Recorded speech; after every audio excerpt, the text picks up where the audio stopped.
In a YouTube video called The Psychology of Evil on the role of perverse fantasies, Dr. Jordan Peterson and his guest Tim Ballard discuss how thousands of microprogressions follow as sex offenders twist and tweak initial normal fantasies so they eventually cross the border into perverse fantasies, becoming micro-violations of their own conscience.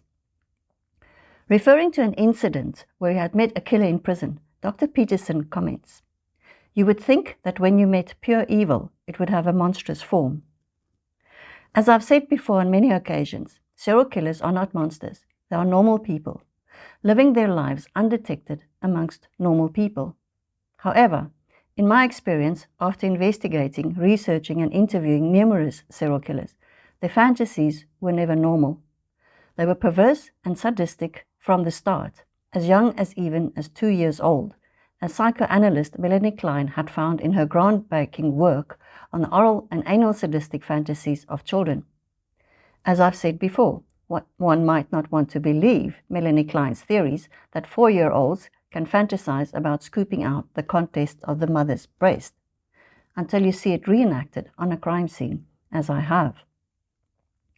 Dr. Peterson discusses how sexual offenders eventually commit micro-violations of their conscience.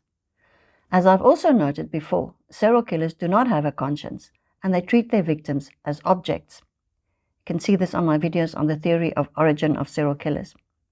Dr. Peterson is correct in the sense that they tweak their fantasies, for as I've explained, reality is never as perfect as fantasy, and like a movie director calling for a second shot at a scene, serial killers tweak and change the details of their fantasies. But unlike a movie scene, there is only one take on a crime scene, so the serial killer has to recast a new victim every time. South African serial killer Moses Sitholi's sequence of crime scenes revealed he twisted and tweaked his fantasies.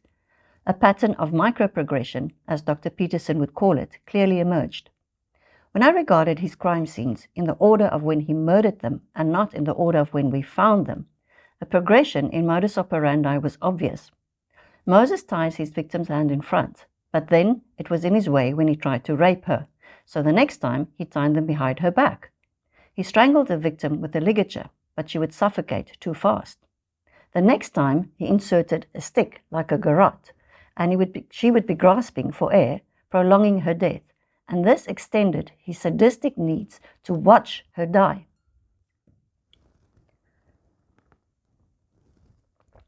Eventually, as seen on one of the Boksburg crime scenes, where we discovered 11 bodies on one day, Moses progressed to a stage where he would turn the victim on her stomach, and he would bend her legs backward and then tie a ligature around her neck, and as she relaxed her legs slowly, she would strangle herself, while he watched her prolong death.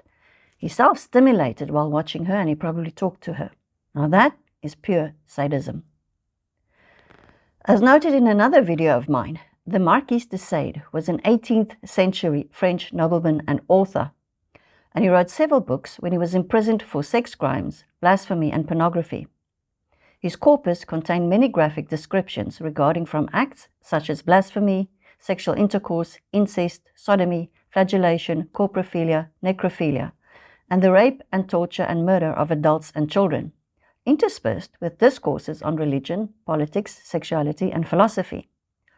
One could perhaps say that he had a prolific fantasy life, but alarmingly, he wrote from experience. And he often wrote in prison because he had the time. If a pigeon would peek into the high window of the Marquis de Sade's cell in the Bastille, he would observe him twisting and tweaking his sadistic fantasies into novels, which could serve as scripts for his future acts when he was released. For prison did not deter him.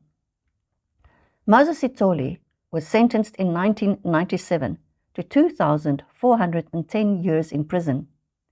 I've heard that by now, 2024, he had completed degrees in law and theology, and he had reformed and became religious. I was there the day that Judge David Kaluas sentenced him, and he expected Moses to spend the rest of his life confined to C maximum facility of Pretoria Central Prison.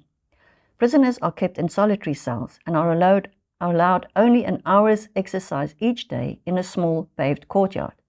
Like Deade, was confined to solitary cell and only limited access to exercise in the courtyard of the Bastille. Clearly, prison was not a deterrent to Deade. On the contrary, the incarceration provided the perfect breeding ground for him to expand and indulge in his sexual fantasies, as his literary legacy proves to us. Now, this begs the question, when serial killers, whose murders are fueled by their fantasies, are imprisoned for decades, does this not also provide them ample opportunity for developing and expanding, twisting and tweaking their fantasies? And since they do not have access to victims in prison, what do authorities expect will happen when they are released or at last afforded open season to act out their pent-up frustrations? If you like these videos, please give us your thumbs up. Read the articles on my website, mickipistorius.co.za. And if you're a student, an academic, professional, or just seriously interested in the criminal mind, then please subscribe to my Patreon community by clicking on the link in the description.